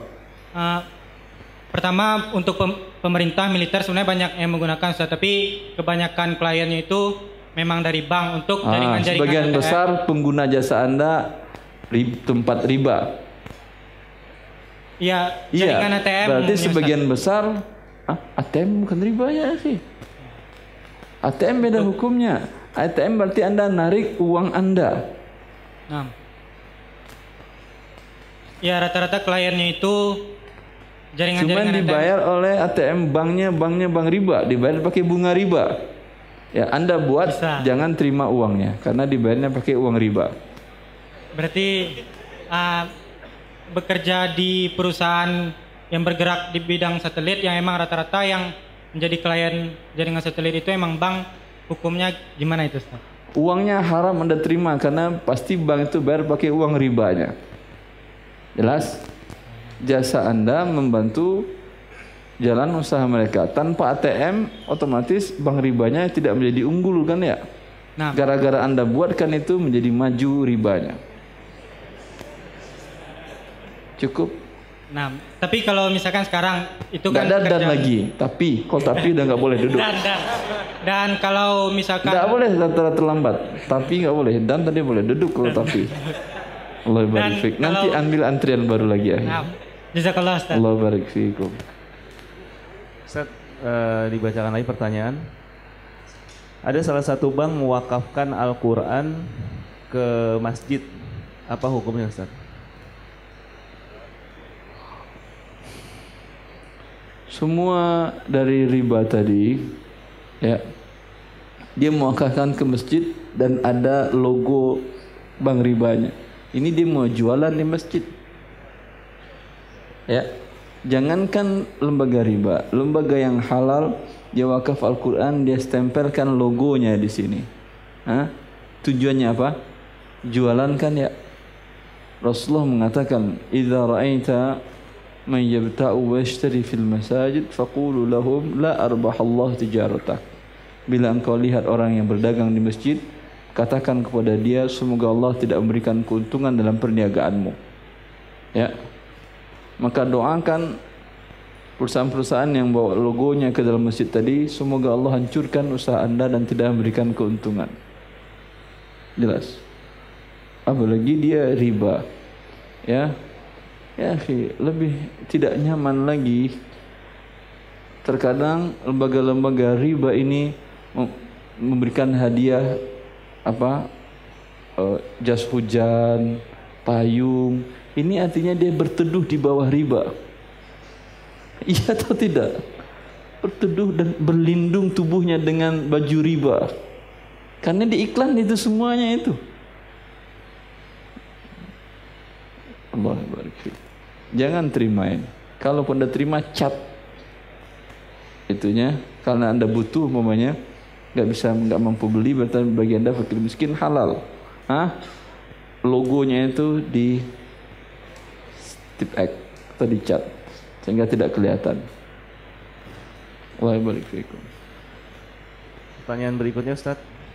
Apa hukumnya menjual kue atau makanan kepada satu orang yang kita tahu bahwa dia menjual kembali atau mensuplai ke sebuah restoran yang menjual daging babi? Apa penghasilan saya halal, haram? Halal insyaallah. Ya. Yang Anda jual kan bukan daging babi. Dia jual ke tukang jual daging babi, enggak ada salahnya. Siapa tahu tukang jual babi itu bertobat, lebih enakan yang ini daripada babi kata dia. Pusing untuk kalau harus jual beras kepada orang yang bikin, kan ada minuman keras dibuat dari beras, ada kan ya? Ya, dia tapi yang beras Anda untuk dimakan dia. Enggak ada masalah. Kecuali dia bilang, ini mana beras yang paling bagus untuk saya mau bikin bir, bikin khamar.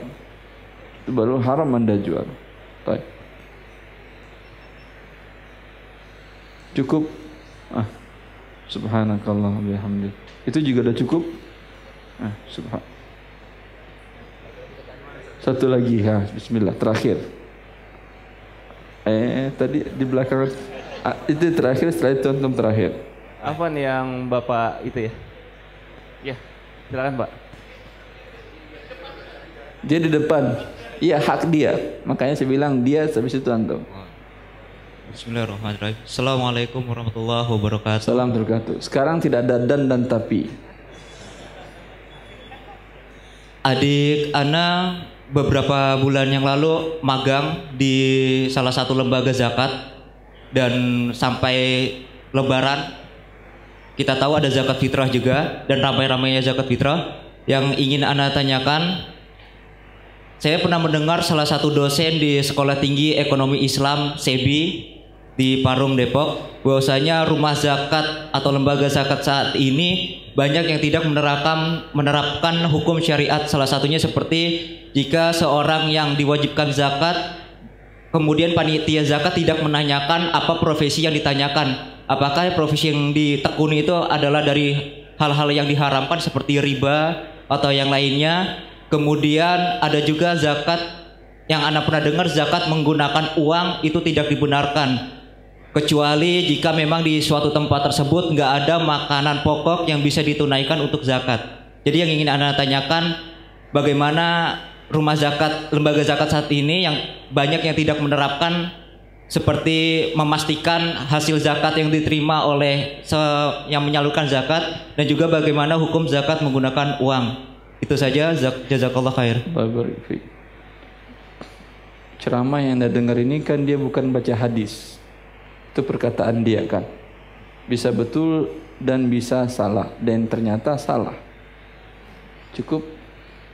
Kalau Anda ingin mendengar rinciannya, dengar ceramah saya ada di YouTube tentang masalah zakat.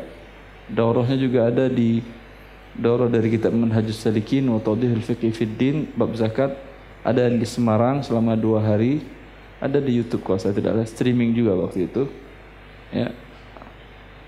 Intinya bagi orang hartanya yang profesinya haram, jangan Anda tanyakan kalau ketika Anda tahu maksudnya apa, enggak diterima zakatnya gitu. Anda tahu dia kerja di bank, dia zakat profesi, zakat mal, tidak terima uangnya? Diterima. Itu apa gunanya Anda tanyain kalau diterima juga? Lembaga zakatnya menerima.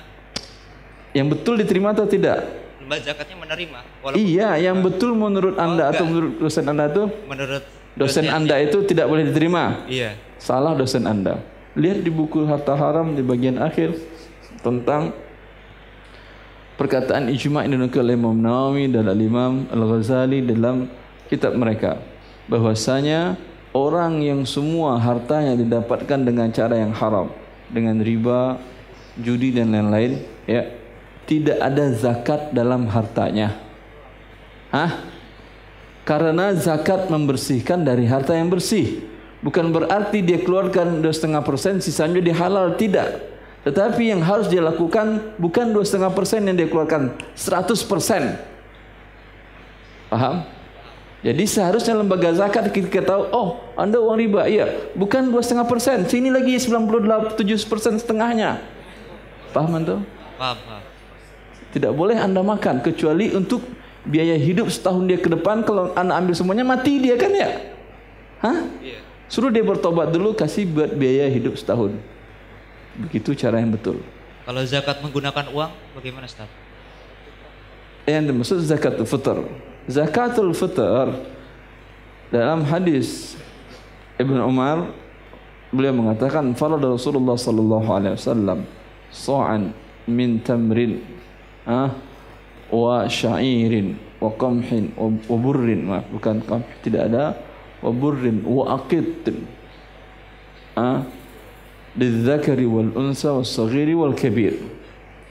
Ibnu Umar mengatakan bahwa Rasulullah mewajibkan zakat fitr dari setiap jiwa, yang kecil maupun yang besar, yang bayi maupun yang tua, laki maupun perempuan, 1 sok. Sok ukuran volume, bukan ukuran berat. 1 sok, dan Rasulullah sebutkan jenis material objek yang disok itu, yang diukur dengan volume itu. 1 sok kurma, kemudian 1 sok gandum dengan 2 jenisnya, ada dengan namanya bur, ada syair. Kemudian sampai pun Rasulullah mengatakan sampai pun susu kering, akid namanya, 1 sok akid. Kalau dia ingin keluarkan rupiah, berarti 1 sok rupiah. Karena Rasulullah jelaskan ukurannya 1 sok. Di waktu itu ada uang dirham, ada uang. Tapi Rasulullah tidak jelaskan boleh dengan uang. Maka kalau panitia yang cerdas, yang mengerti syariat Allah, ketika orang menyerahkan rupiah, katakan kepada dia, Pak, di situ ada tukang beras, beli beras di sana, bawa ke sini. Atau katakan kepada dia, Pak, kami terima uang, tapi nanti kami belikan beras, dan beras kami serahkan kepada fakir miskin. Itu cerdas namanya panitia. Bukan tidak diterima. Paham atau? Paham. Allah yang barik. Jazakallah khair. Assalamualaikum warahmatullahi wabarakatuh. Fadal Pak. Ya. Assalamualaikum Ustaz. Assalamualaikum warahmatullahi. Ini berkenaan dengan software yang rencananya Ana mau bikin. Jadi sifatnya ada hak cipta, jadi mungkin tidak bisa terlalu detail. Mohon izin waktu 2 menit di belakang panggung, Ustaz. Jadi intinya mekanisme di belakang panggung. Nah, Ustaz. Jadi ini kaitannya dengan hak cipta. Jadi mau sampaikannya secara langsung yang sudah bawa. Jadi kaitannya pembuatan software yang prinsip kerjanya itu adalah seperti Gojek. Udah, tidak bisa dijelaskan nanti kan? Nah, iya, dan nanti. Izin minta waktu 2 menit aja, Ustaz. Di belakang panggung, bukan di depan panggung. Nah, Ustaz. Subhanakallah. Jazakallah khair, Ustaz. Allah barik. Subhanakallah bihamdika asyhadu an la ilaha illa anta. Assalamualaikum warahmatullahi wabarakatuh.